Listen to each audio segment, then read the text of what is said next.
Did I miss who the builder was? West Bay built It is West Bay. Okay. Yeah. I know you said, I didn't know that was your builder. So they, what was your experience with a new build versus, because let me try to count here. You had your New York home, first one, and then a one in Valrico. Then I was in Diamond Hill in Valrico. So 2 in Valrico and then the West Bay?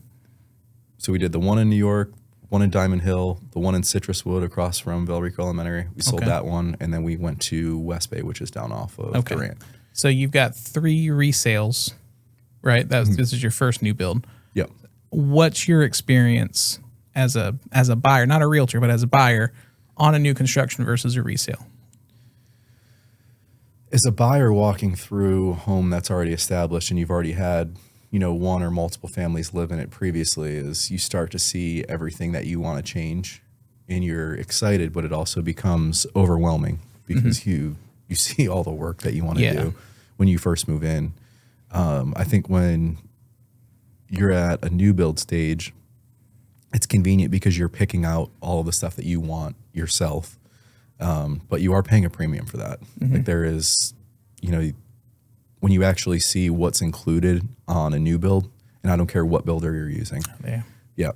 The models are very different than the models are, it's model shock. When you walk in there and you see the difference between what's included and what they've upgraded, substantially different. So actually today, I stopped home before I came in here. We have a company coming in to do like a board and batten wall on our upstairs living room. And it's just crazy to see the upsell from the builders compared to finding a reputable contractor and just paying their price compared to what the builder would have charged you. It's been like that forever. Though even back in the early 2000s when, things are going nuts, you could really get a good deal if you did your own trim carpentry contracting, if you hired the guy to come and do crown molding versus having the builder do it. And I've saw that's where there's a little little market around that, because they know that those trim carpenters and those specialty like improvements places, not like a general redo kitchens and stuff, but like your high-end cosmetic stuff, that's their bread and butter. Like when these new houses go in, they make a killing. Because a lot of times they get that work from the builder, and then if they don't, they'll get it from the buyer a year or two later. So what I've noticed is probably you're going to pay 30% more going through the builder, having the exact same like trim work or something like that done after the fact. So you're basically paying for the convenience. Like last night I was moving furniture and getting the area prep so that these guys could come into work. Where if I would have paid the builder initially, it would have been... You just move into it. I just moved in. It would have been easier. But I think that there's an accountability aspect when you have another party come in, because I met this contractor today. He obviously wants a positive experience for us. He wants a positive review. So I think they're much more driven to make sure that the quality's there.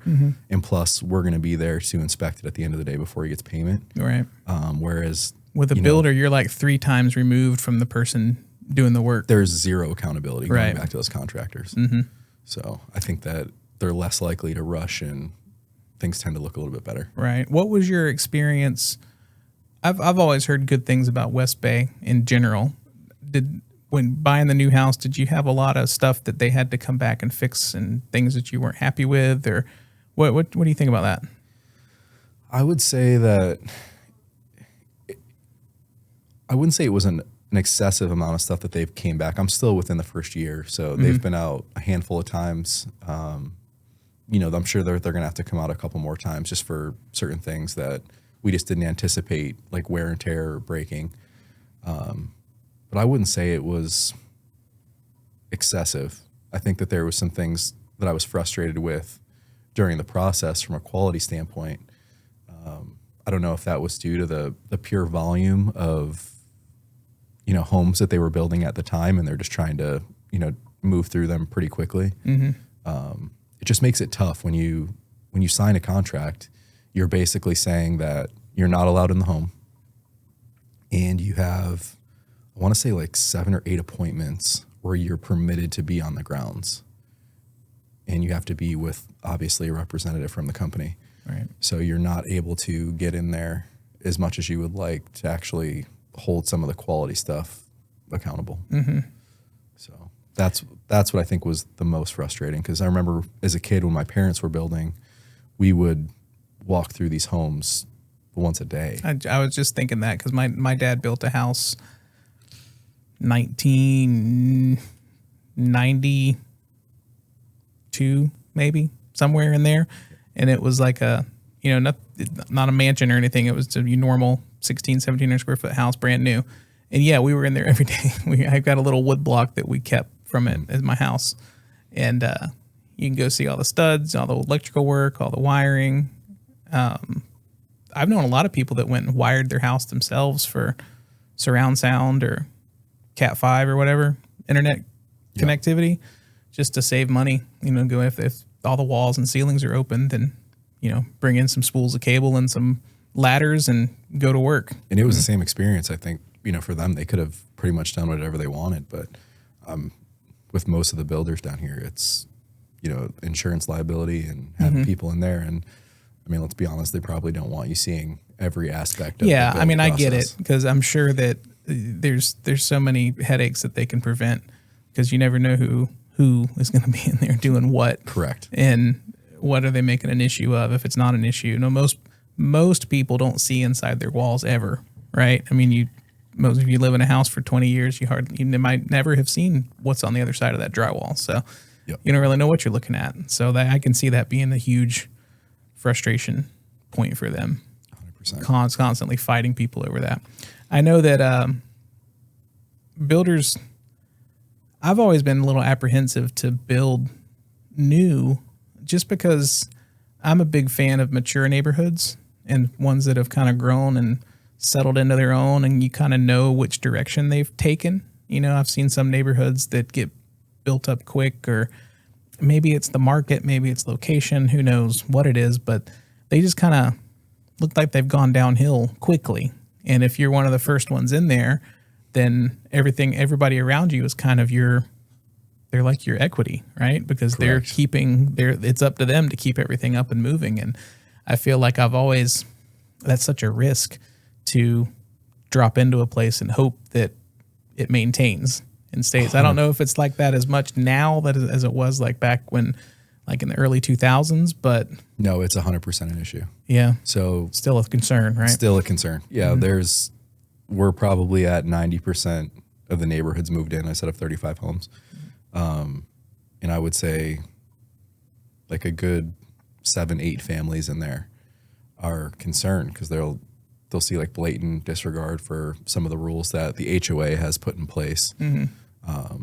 People not maintaining their yards, their grass, you know, having commercial equipment in the neighborhood. And it's a concern because it lowers your property value. Like Yeah, ultimately.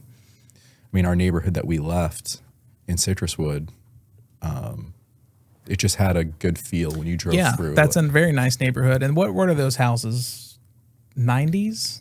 2000s? When was that built? They were all built right around 2005, 2006.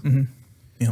So some of them undergone more remodeling than the others, but Right. for the most part, they're all very well maintained, and people take pride in their homes in there. So Yeah. I feel like in this new neighborhood, the families are very alert and very aware, and trying to make sure that, you know, the homes are representative of what, you know, these people paid on these new builds. Yeah, that it gets that level of like seasoning, you know, that comes along with an established neighborhood. You have trees in your neighborhood? We do. That's another thing that's like actively being talked about. So there's oaks all planted in the front. We all know what happens with oaks after so many years and sidewalks. So they're young oaks? Young oaks, but they're growing quick. So everyone's already talking about what trees can be substituted to get something that's less invasive and keeps the neighborhood looking better longer. So we'll see what everyone's trying to make it a collective vote. I don't know if we'll get 100% cooperation. Are you on the board? I'm not. We haven't even establised a board yet. Yeah, they haven't turned it over. They haven't completely turned it over. Are you going to be on the board? I'm not sure. I'm undecided. I mean, I would like to have, I guess I'd like to have some say in it, just to make sure that we're, you know, looking out for the values and making sure that, you know, where everybody signed is the direction that these houses are going in. Yeah. So Yeah, I think it's valuable. especially as a realtor. You know, it's good to be in your community and know the neighbors and know the people. That's a great way to network, really. 100%. You know, you might not need to be the one with a gavel, but at least you can do something to help coordinate or organize. And I don't think that people understand like the appearance and what goes through minds when you drive through a neighborhood. Like when you're a realtor and you actually drive through a neighborhood and you hear the feedback actively and what people are looking for, and then you drive through your own neighborhood and what some people may not think is a big deal. It is a big deal.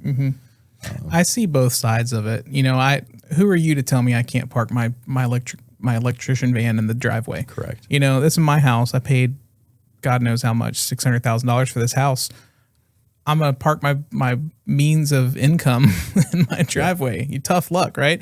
But at the same time, you don't want somebody pulling in, you know, a semi trailer and dropping off a 53-foot trailer somewhere in the neighborhood and letting that sit there for months or weeks at a time. And I always see both sides. We had my last house was, sometimes the HOA would get a little petty, you know, and I think there's definitely a balance with HOAs. You know, if you can keep things mostly good, when they start literally counting the number of bushes in your yard, that's pushing it a little bit.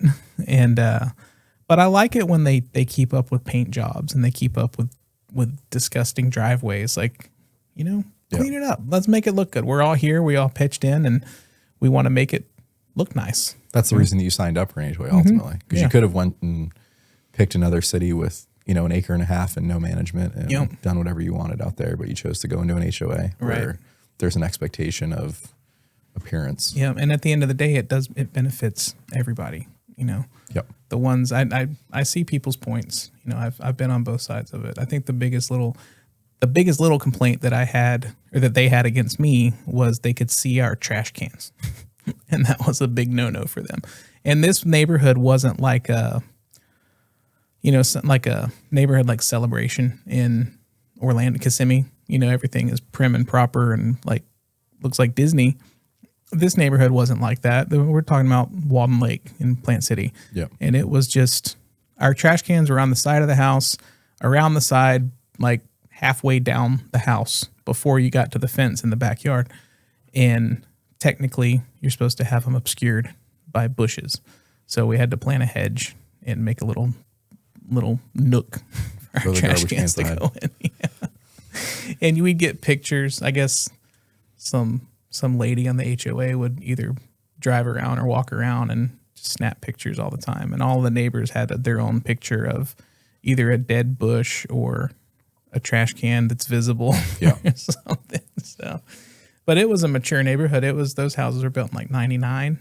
And, you know, we got the big, huge trees, oak trees. And, you know, it's one of those neighborhoods that's not a square.